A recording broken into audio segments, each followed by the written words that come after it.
নমস্কার, cooking for Piyali চ্যানেলে আপনাদের সবাইকে স্বাগত জানাচ্ছি।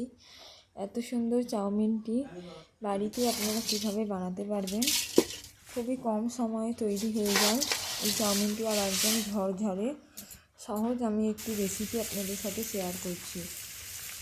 প্রথমে এখানে ফুটন্ত জলে আমি চাউমিন দিয়ে সেদ্ধ করে তুলে রাখলাম। এবার আমি আলু আর গাজর ভেজে নিচ্ছি, নুন হলুদ দিয়ে দিলাম। এই ভাজা হয়ে গেলে আমি তুলে নিচ্ছি।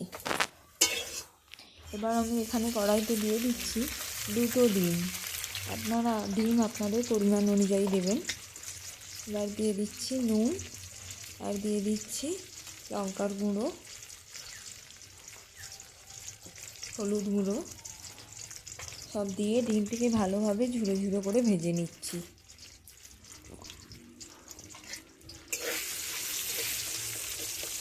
খুবই সহজে কিন্তু এই চাউমিনটি আপনারা বাড়িতে বানিয়ে নিতে পারবেন। একদম ঝরঝরে চাউমিন হবে, দোকানের মতো। যে ডিম আমার ভাজা হয়ে গেছে ঝুড়ো ঝুড়ো করে, ভেজে আমি তুলে রাখছি। এবার ওই কড়াইতেই তেল দিয়ে দিয়েছি। এবার দিয়ে দিচ্ছি কুচিয়ে রাখা পেঁয়াজ। পেঁয়াজ দিয়ে ভাজা ভাজা করে নিয়ে আমি দিয়ে দিচ্ছি লঙ্কা কুচি।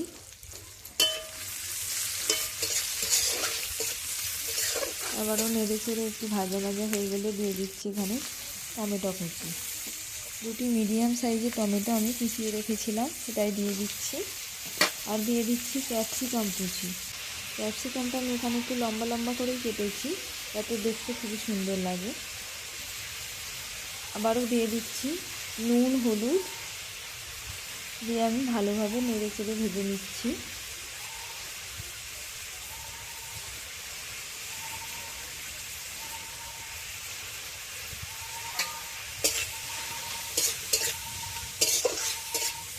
এইভাবে করে কিন্তু ভালোভাবে আপনাদের নেড়ে চেড়ে ভেজে নিতে হবে।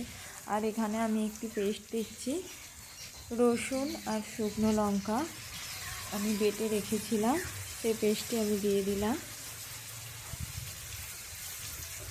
দিয়ে আবারও আপনাদের ভালোভাবে নেড়ে চেড়ে ভেজে নিতে হবে যতক্ষণ না অবধি তেল ছেড়ে যায়।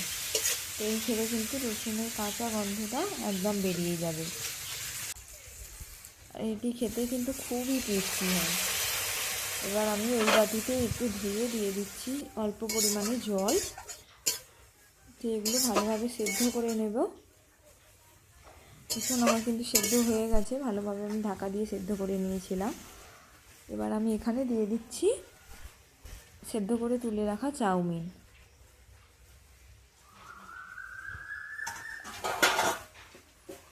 চাউমিন দিয়ে দিলাম। দেখুন আমি সব পরিমাণ চাউমিনটা দিয়ে দিচ্ছি। চাউমিনটা কিন্তু আমার একদম ঝরঝরে আছে।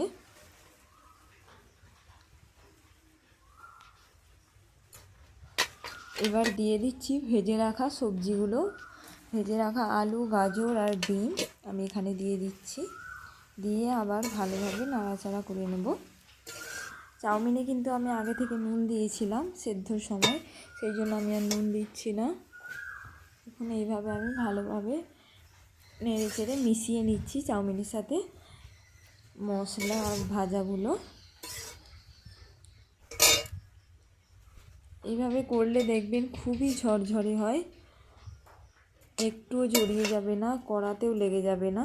এভাবে করে ভালোভাবে আমি চাউমিনটাকে খুন্তির সাহায্যে নেড়ে চেড়ে আমি কিন্তু মিশিয়ে নিচ্ছি। দেখুন এইভাবে করে আমার কিন্তু ভালোভাবে এখন মেশানো হয়ে গেছে। দেখুন কতটা সুন্দর দেখতে হয়েছে, আর একদম কিন্তু ঝরঝরে দোকানের মতো চাউমিন হয়েছে। এবার এটা আপনারা পরিবেশন করুন গরম গরম।